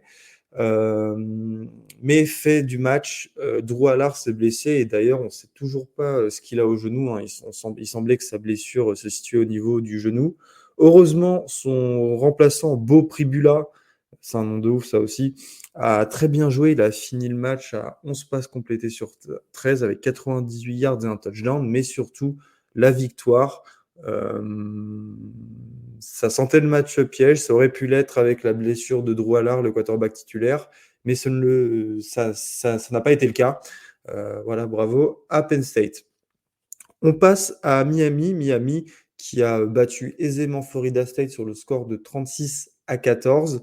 Voilà, Florida State qui peine toujours à dépasser les 20 points. Ils n'ont toujours pas réussi à le faire cette année. Et d'ailleurs, ils n'iront pas en bowl avec un bilan de 1 victoire et 7 défaites. Ce n'est pas possible pour eux d'aller faire voilà, ces matchs-là en décembre. Et c'est la première fois depuis 1974 que cette 7e victoire est survenue avant le début du mois de novembre, ce qui montre un petit peu à quel point voilà, cette saison est cataclysmique. Est-ce que vous avez un truc à dire sur Ouais, faut Miami? arrêter Ouais, avec Norvell. Faut arrêter avec Norvell, merci, au revoir là, sérieux, ça y est, enfin, tu peux pas tomber autant en ACC après, même si tu as perdu beaucoup de joueurs pendant l'intersaison, etc. Il n'y a pas de problème là-dessus, mais tu peux pas être aussi nul, quoi. Là, même là, j'ai regardé le match, franchement, c'est une horreur, quoi. T'as pas de. Ils n'ont pas rivalisé une seule fois avec Miami. Ils n'ont pas rivalisé une seule fois avec Miami. À la limite, tu as une saison aussi naze que ça. Tu te dis, bon, bah, on va peut-être tout donner sur ce match parce que c'est la rivalité d'État. Bah, non, même pas. Faut virer Norvell, faut recommencer tout un nouveau cycle. Il y a quand même eu des espoirs ces dernières années avec Florida State. Donc ça prouve que c'est quand même une équipe qui peut toujours séduire des recrues, etc. Mais pour ça, il faut un nouveau coach. Ça reste un grand programme du college football, hein. J'ai pas de C'est ça. doute sur le poste restera attractif ces prochaines années, mais c'est vrai que Et après ce qui s'est passé l'an dernier, c'est assez triste. Ouais. en face, qu'on le veuille ou non, bah, Miami, pour une fois, c'est une saison qui n'est pas décevante parce qu'ils sont à 8-0. Alors, tu as eu des matchs close, hein. Ils ont failli perdre face à California, Virginia Tech. Tu as eu Ils ont fait le cas de tout le monde. ouais. Mais tu as eu aussi, déjà, ils ont réussi la transition Cam Ward, ce qui était important parce que, encore une fois, tu as un QB qui arrive, qui a l'habitude de jouer, qui a joué dans 2 facs différentes, etc. Faut vite l'intégrer. Je trouve qu'il y a du bon sur cette attaque de Miami à plusieurs endroits. La défense, elle est un petit peu décevante parce que tu as quelques gros noms quand même qui ont du mal à sortir à sortir une top saison. Mais à côté de ça, pour l'instant, les Hurricanes, ils font le taf. Ils sont à 8-0. Il n'y a pas de défaite. Tout reste carré. On va voir ce que ça va donner jusqu'à la fin et éventuellement un match face à Clemson. Peut-être en finale des ACC. Mais voilà, pour l'instant, on ne peut pas reprocher grand-chose à Miami, si ce n'est que, ok, tu as des matchs qui sont close, mais il les gagne. Il les gagne. Donc voilà. Mais encore une fois, Florida State, faut adopter la politique de la terre brûlée. Merci, au revoir. Il faut tout virer et tout recommencer. À Michigan, hein, les Wolverines ont battu Michigan State sur le score de 24-17, ce qui leur permet de conserver le Paul Bunyan Trophy. Là encore, il y a eu cette valse des quarterbacks. Davis Warren et Alex Orji ont joué. Voilà, Michigan est en 5-3, Michigan State en 4-4. Il y a encore eu une bagarre à la fin du match, hein, comme il y a 2 ans où ça s'était tapé sévèrement dans les travées de la Big House. On va voir ce qui va se passer encore une fois niveau sanctions, mais ça ne m'étonnerait pas que les sanctions soient assez sévères, notamment pour Mullings, qui semblait avoir molesté au sol un joueur ou un membre du staff des Spartans. Sur le coup de la récidive, non pas pour Mullings, mais pour Michigan, ça pourrait leur coûter cher. Il y a eu un autre match assez drôle, parce que j'ai envie de dire j'allais dire à bien des égards, mais surtout d'un point de vue statistique, c'est la victoire de SMU à Duke sur le score de 28-27, hein, SMU qui était classé 22e, pardon. Et en fait, ce qu'il faut retenir, c'est que SMU a perdu la bataille des turnovers en commettant 6, là où les Blue Devils en ont commis aucun. Mais pourtant, SMU a réussi à gagner. Et c'est la première équipe depuis 2011 à avoir réussi à gagner un match avec un différentiel négatif de 6 turnovers, alors qu'on sait que la bataille des turnovers est si importante en college football et en football américain. C'était, voilà, jusqu'à ce match, c'était un bilan en gros de 1 victoire et 123 défaites pour les équipes qui avaient ce différentiel négatif. Et je trouve que voilà, c'était intéressant d'en parler parce que c'est pas souvent qu'on voit ce genre de statistiques. Moi, qui me font toujours rigoler. Et je trouve que la créativité des journalistes ou de tous les gens, toutes les personnes qui suivent un petit peu les stats en college football est assez folle. Chaque semaine, on trouve toujours une statistique what the fuck. Et là, maintenant que je vous ai dit ça, je suis sûr que ça va vous revenir ces prochaines semaines quand d'autres statistiques reviendront. En tout cas, SMU est à un bilan de 7 victoires et 1 défaite, avec une seule défaite face à BYU. Il leur reste un match face à Pittsburgh qui sera très important, puis Boston College, Virginia et California. SMU joue la finale de l'ACC pour sa première saison dans la conférence. Et du côté de Duke, c'est une deuxième défaite. Malheureusement, la deuxième défaite en conférence en ACC qui fait du mal, voilà, pour la qualification en finale. Cincinnati, Colorado. Colorado qui était 23e, mais les Buffaloes qui l'ont emporté sur le score de 34-23 avec, les gars, une excellente performance de Travis Hunter. Ouais, belle performance de Travis Hunter, belle performance de Colorado même globalement, parce que Cincinnati était quand même encore dans la course. Enfin, il tenait la barre pour attraper Colorado pendant la première moitié du match, puis ensuite Colorado a vraiment pris de la distance. Travis Hunter qui joue des deux côtés du ballon, mais qui prouve de plus en plus que ça peut être un receveur intéressant. Voilà, que dire. Oui, Travis Hunter fait une bonne saison. Après, en fait, le truc qui est assez fantastique, c'est qu'il peut jouer des deux côtés du ballon et que pour l'instant, ça flanche pas trop en termes de fatigue, etc. Est-ce que c'est une Iceman season? J'y crois pas trop, mais voilà. Bon, Colorado, tant mieux. Il fallait que ça commence, à jouer un peu. Toi, t'y crois pas, mais les bookmakers y croient. Il est repassé Parce que tu as devant cette sorte, ouais, tu as cette hype et c'est quand même très particulier ce qu'il fait. C'est quand même sacrément honteux de se dire que Ashton Jeanty perd sa place après avoir fait un match à plus de 100 yards et un TD encore une fois. Hein. Genre j'ai vraiment l'impression qu'on se rend pas bien compte de ce qui se passe. Parce que pareil, en fait, ça me fait marrer parce que on est en train de se dire que c'est un truc extraordinaire alors que finalement, pas tant que ça en college football. Tu as d'autres joueurs qui sont capables de jouer des deux côtés du terrain, mais c'est encore une fois, je vais passer pour un con. Vas-y, tu sais quoi, je m'en bats les couilles, je le dis. C'est pas extraordinaire en fait. En fait, le vrai problème dans tout ça, c'est que tu es obligé de faire jouer Travis Hunter des deux côtés du ballon. Il est là le vrai problème.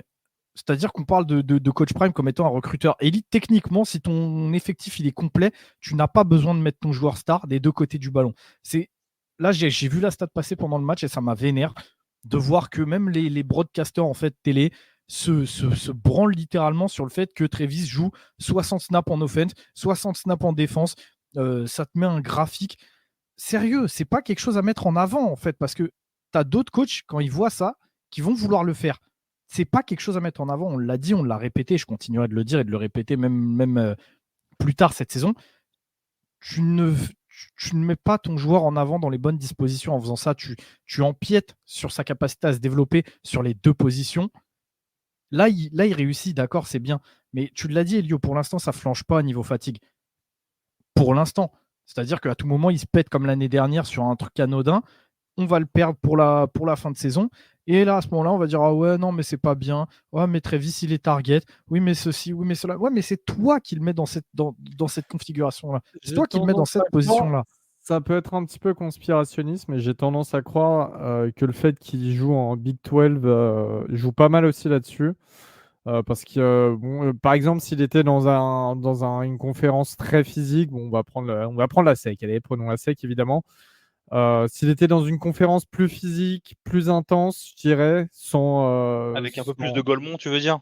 Ouais, grosso modo, tu vois, sans mal parler de la Big 12, mais bon, c'est vrai qu'il y a quand même une différence de niveau, et puis oui, voilà, et de gogol qui n'hésitent pas à acheter, à jouer ultra physique, avec des gabarits. On les voit, hein, les gabarits de sexe, c'est pas n'importe quoi, hein, c'est des mecs qui ont déjà 45 ans alors qu'ils en ont 18. Je suis pas sûr qu'ils tiendraient physiquement là-dessus. Là, le mec, il sort quand même une perf, hein. 9 réceptions, 153 yards de touchdown, et en défense, 4 passes défendues. Enfin, tu vois, tu peux rien dire. Il n'y a rien à dire. Mais c'est vrai que j'ai Non, mais attention, personne n'a dit tendance que. à croire Personne n'a dit, Elio, j'ai personne n'a tendance dit que à Travis croire au Hunter fond de est un moi mauvais joueur. Hein. Mm. que Mais- peut-être la conférence y fait aussi quelque chose, tu vois, pour qu'il puisse tenir le coup. Un petit peu. Mais je suis quand même un peu d'accord avec Ryan dans le sens où on voyait les graphiques là après toutes les semaines de college football. Genty, la première stat qui est affichée, c'est son nombre de courses et ses stats de running, d'accord? Donc c'est en gros portée, yard, touchdown.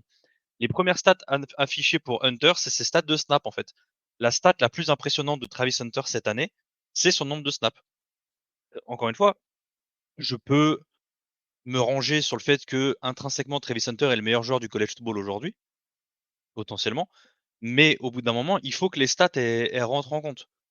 D'accord? Si tu es le meilleur joueur et que tu opt-out la moitié de l'année, c'est un exemple, hein. On va pas quand même te donner le Iceman parce que, ah ouais, pardon, t'as pas fait de stats, t'as pas vraiment bien joué cette année, mais on sait que t'es le meilleur joueur, donc t'inquiète, on va te les donner. Le classement de draft en avril ne compte pas dans le Iceman voting, d'accord? Un mec qui fait ce que personne n'a fait depuis presque 40 ans, d'accord? Il y a une différence avec un mec dont la stat principale, c'est faire plus de snaps que tout le monde. Parce que intrinsèquement, en tant que receveur, il est dans le top 10, je crois, en réception, receiving yard et touchdown. Et j'ai regardé avant le match de ce week-end, certes, ok. En défense, il est quelconque, statistiquement, d'accord. C'est un très bon défenseur. Peut-être que ça lance pas de son côté et tout. Ça plaque Ah, mais pas. Il a 2 interceptions et là il était à 3 PBU, donc il doit être à 7, d'accord. Sur ça, Kevin, Mais non, mais sur ça, Kevin, je te confirme, il est pas target. Et parce que tout simplement, il est excellent aussi en défense. Et soit il shut down le mec en face de lui, soit quand ça veut commencer à lancer de son côté, bah, on le voit là par exemple avec les stats de ce week-end. Il est sur le ballon en fait. Donc au bout d'un moment, les QB ne veulent plus lancer vers lui. Et c'est pour ça d'ailleurs que le corner numéro 2 de Colorado, dont j'ai perdu le nom, fait lui pour le coup une très bonne saison statistique parce que la plupart des ballons sont lancés vers lui, donc ça fait des inters, donc ça fait des PBU.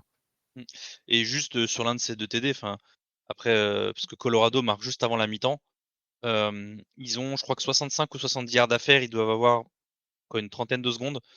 Travis Hunter, il fait 2 catchs, 70 yards, 2 TD. La première, c'est un scramble de Sanders où tu vois qu'en fait, il regarde personne d'autre. Tu sais qu'il va chercher Hunter. Il lui dit, vas-y, ramène-toi. T'as personne qui réagit, il catch. Et la deuxième, c'est un blown coverage où Sanders, il prend le snap, il ferme les yeux, il balance une fade, trop courte d'ailleurs, on dira rien là-dessus. Et Hunter, il catch, mais il n'y a pas de safety. Le corner le laisse passer, le safety le laisse passer. Enfin bon, au bout d'un moment, tu sais qu'il n'y a qu'un seul receveur de l'autre côté. Je comprends pas comment ton game plan. Pour moi, certes, les receveurs sont pas. Il y a Horn qui a un bon receveur et tout, mais tu sais que dans les grosses situations, Sanders, il va chercher Hunter. Donc, focus-toi sur Hunter et dis à Sanders, bah vas-y, va chercher Horn, va chercher Omarion, je sais plus quoi là. Vas-y, fais-le bosser sur les autres en fait. shutdown. J'aimerais bien qu'il y ait une équipe qui shut down Hunter à un moment et qu'on voit ce que ça donne avec le reste. Après, Colorado, au niveau de la défense, ça j'en ai parlé aussi. Ils ont une défense qui est un peu Dr. Jekyll et Mr. Hyde entre leur première mi-temps et leur deuxième mi-temps. Leur première mi-temps est putride à leur défense, mais ils prennent des plays scandaleux. On aurait dit Colorado 2023. Mais en deuxième mi-temps, depuis le début de l'année, quel que soit le match, ils ont fait quoi? Ils ont 3 shutdowns consécutifs sur la deuxième mi-temps là. Là, ils prennent que 9 points sur la fin de match. C'est Est-ce que c'est parce qu'ils ont de la rotation et ça leur permet de mettre plus de physicalité sur les fins de match dans la D-line ou quoi que ce soit? On sait que la D-line, elle est coachée par Warren Sapp, donc on pense qu'on veut du bonhomme, mais ça reste quand même un très grand joueur et par rapport à l'année dernière, on sent qu'il y a quand même une patte de coaching qui est là. Mais leur défense est de plus en plus legit. Mais enfin, comment dire, c'est un peu comme ce que tu disais Ryan par rapport tout à l'heure au Flash de je sais plus quelle équipe. Le problème, c'est qu'en fait, pour moi, comme pour Hunter, ils sont bénéficiaires de la Big 12. Pour moi, Colorado, ça bat aucune équipe du top 20. Faudrait que je regarde le top 20 exactement. Mais pour moi, il y a quand même trop de déficiences encore.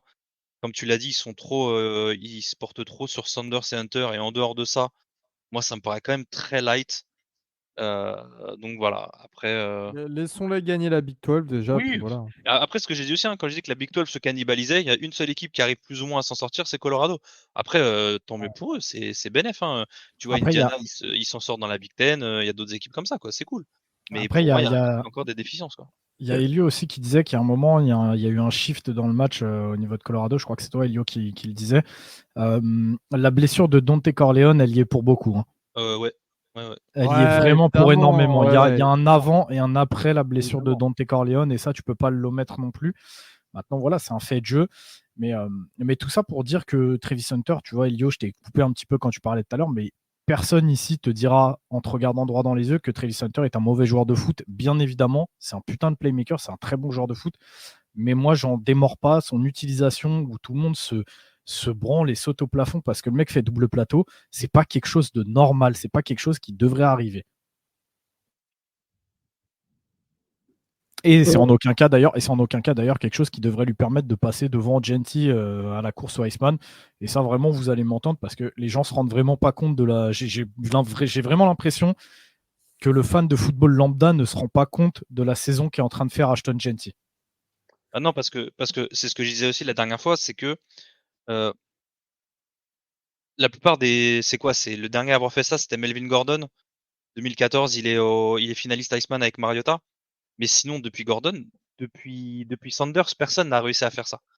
Donc il faut aller chercher sur des gens qui étaient là dans la fin des années 80 pour te dire ce que c'était Barry Sanders, tu vois. Et, et le problème, c'est que après on peut avoir la discussion sur le calendrier de Boise, mais tout le monde peut te dire ouais, mais Boise, nanana, nanana. Mais dans ce cas-là, tu peux aussi avoir l'argument, bah ouais, mais t'as des très bons running backs qui sont dans le Power 4, enfin Group of 5, pardon, et qui font pas les stats de Barry Sanders depuis 40 ans. Donc il y a je sais pas combien de très bons running backs qui étaient en groupe of 5 qui n'ont jamais sorti ne serait-ce que 50% de ces stats-là. Les stats des Iceman, que ce soit Bush, Ingram ou Henry, certes en SEC et USC à l'époque, mais les stats s'en rapprochent, ils ont des stats 2 fois moins importantes que ça. Donc et encore une fois, tu mets 192 yards au sol et 3 touchdowns à Oregon. Quand tu vois la défense d'Oregon cette année, c'est pas des lol. Donc faut aussi rendre à César ce qui appartient à César. Tout à Je suis fait. complètement d'accord. On reste en Big 12 et cette fois-ci, on va ajouter un petit peu de morosité. Ce sont les déceptions de la saison en Big 12 avec encore des défaites pour Utah et Arizona. C'était la 4e d'affilée pour Arizona qui a perdu face à West Virginia 31-26 et puis Utah qui a perdu face à Houston une semaine après que le coordinateur offensif Andy Ludwig est démissionné, défaite 17-14. Euh, Au final, la Big 12 est une terre déception. Hein. Je vous rappelle le top 5 du Mediapol de pré-saison de la Big 12, où Utah était premier, Kansas State deuxième, Oklahoma State troisième, Kansas quatrième et Arizona cinquième. Utah a un bilan en conférence de 1 victoire et 4 défaites. Kansas State 4-1, donc c'est les seuls à tenir leur rang, les Wildcats. Oklahoma State 0-5, Kansas 1-4 et Arizona 1-4. Il n'y a que Kansas State qui tient son rang. Et d'ailleurs, Les Wildcats ont remporté le Sunflower Showdown face à Kansas ce week-end. Et pourtant, ce fut très très compliqué. Victoire 29-27, avec notamment un dernier drive stoppé voilà, par la défense des Wildcats, un turnover on downs pour mettre fin voilà, au match. Et c'était d'ailleurs la 16e victoire consécutive dans cette rivalité pour Kansas State face aux Jayhawks. Ça commence à urger pour les Jayhawks. C'est une saison voilà, vraiment compliquée. J'ai envie de dire dommage parce que Kansas, c'était une équipe sexy l'an dernier, il y a 2 ans, enfin depuis l'arrivée de Lance Leopold et avec Jalen Daniels, on voulait que ça se passe mieux. Bon, lui a été touché par des blessures. Il faut dire aussi que ces 2 dernières années, tout allait dans leur sens et qu'ils avaient la réussite qui faisait que c'était une Cinderella, ce qui n'est plus le cas cette année. Voilà, c'est vraiment dommage. On va Et là, passer. pour le coup, juste vite fait, Daniel, il leur coûte le match, plus ou moins. Si on Oui, veut, bien même sûr. si, comment dire, c'est Il est lui mauvais plus ou cette moins année. qui les garde dans le match parce qu'il fait, je pense, l'un de ses meilleurs matchs de la saison. Mais ils sont à +1 à 3 minutes de la fin. Ils scramble en plein milieu. Il y a littéralement 4 mecs en face de lui. Mais 4 bougs en face de toi. Certes, tu gagnes que 3 yards ou quoi. Et en fait, le premier va dans les jambes. Il essaye de sauter au-dessus, de plonger vers l'avant au-dessus du mec, sauf qu'il fumble. Ils perdent la balle à 3 minutes de la fin. Kansas State est déjà en position de field goal, donc c'est comme ça qu'il passe de -1 à +2. Mais putain, t'es censé bouffer le clock. Là, t'as une chose à faire, c'est garder le ballon, prendre 2 first down et le match est plus ou moins plié. Et première occasion que tu as, t'es à 1 contre 4 et tu vas essayer de plonger au-dessus d'un mec. Et puis en plus, il fumble sans vraiment prendre une vraie cartouche, quoi. Le mec, il touche à peine le bras, la balle est pop. Et ça m'a un peu déçu, quoi. Parce que pour le coup, tu vois, je vois le match et je me dis, ah bah tiens, putain, Daniels, il est un peu tendancieux depuis le début de l'année, mais là, c'est pas mal. Il choisit bien ses courses, il est relativement propre à la passe, c'est pas trop mal et tout. Putain, le fumble, il m'a dégoûté, quoi. Tu regardes le moment du match, il y a bien un moment où tu peux pas te permettre de faire ce genre de choses, c'est ça, quoi. Et je pense que c'est ça aussi le problème qu'il y a à Kansas cette année. Ce qui veut dire qu'en Big 12, Kansas State, BYU et Colorado et Iowa State, qui est toujours invaincu mais qui était en bye week, jouent la finale de conférence. J'aimerais juste passer un petit mot pour Tulsa, qui a battu UTSA 46-45, pardon, alors qu'ils étaient menés 35-7 à la mi-temps et 42-17 alors qu'il restait 5 minutes 30 dans le troisième quart-temps. Mais je ne vais pas vous en parler puisque nous avons chaque semaine un épisode dédié au groupe of five avec notamment Maxence, Baptiste et Geoffrey. Ouais, écoutez ce podcast. Vraiment, il est ultra écouter. intéressant. Ça fait des nouvelles voix, ça apporte de la fraîcheur, c'est cool en vrai. Voilà. Et maintenant, on termine notre épisode par notre traditionnelle section des MVP. Les gars, quels sont vos MVP de cette semaine 9 de College Football? Bah moi en fait si tu veux bien, je commence par là où tu as fini et tu voulais pas en parler. Parce qu'en fait moi je vais nommer le. Attends, je dis pas de bêtises. Je l'avais. Il est où? C'était le running de Tulsa justement. Non, le QB de Tulsa, pardon. Cooper Legas. On parle Ancien pas Utah forcément. State. Voilà, qui dans la victoire, le pourcentage est pas terrible, 16 sur 31, mais 333 yards, 5 TD, 0 interception. L'un des meilleurs QB rating de la semaine, il est à 195. Et sinon, le running de Auburn. On n'a pas forcément parlé, mais victoire de Auburn contre Oh Kentucky 24-10. non! Ah bah tiens, dans ton cul, Elio. Bah tiens, vas-y, on enchaîne comme ça, Elio. Je te laisse parler de Jark Hunter, c'est ça? Ouais, qui nous sort Vas-y. un match à 23 portées pour 278 yards et 2 touchdowns face à du côté de Kentucky, du côté des Wildcats. D'ailleurs, on n'en parle pas trop des Wildcats, mais saison pas terrible. Jarquez Hunter, cette année, il est à 860 yards. Donc, je pense qu'il va facilement atteindre la barre des milliards là, dans les prochaines semaines. Mais énorme match du running back senior, ça fait plaisir. Et si on voulait un autre joueur offensif qui a fait un sacré match aussi, il y a le QB d'Arkansas, je crois, qui a lancé 5 touchdowns, Green. Ouais, c'est ça, 23 passes complétées sur 29, 315 yards, 5 touchdowns face à Mississippi State. Même Qui est si, ok, putride, Mississippi State aussi. ouais, c'est On en putride, c'est parlera. vrai. Mais bon, après, voilà, c'est toujours pareil. Il faut gagner ses matchs. C'est à l'extérieur du côté Du côté du Mississippi, donc faut gagner ses matchs. C'est aussi une belle prestation pour un quarterback ce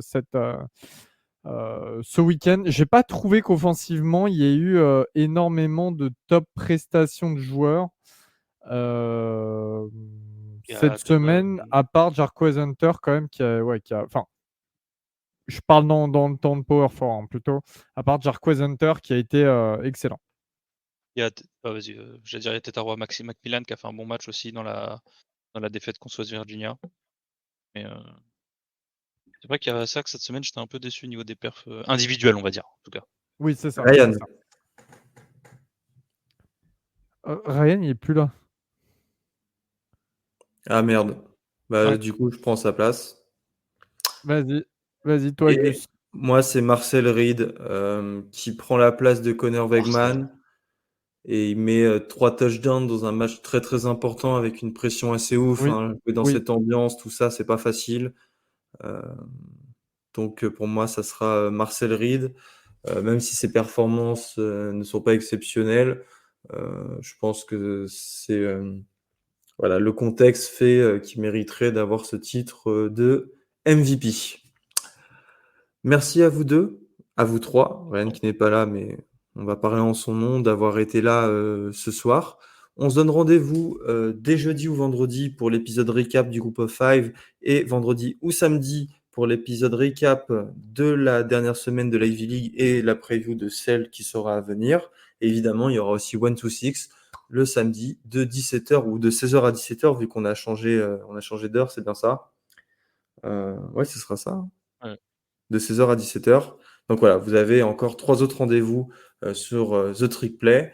Et merci les gars d'avoir été là. On se dit à la prochaine. Salut tout le monde. Salut Ciao. tout le monde, merci.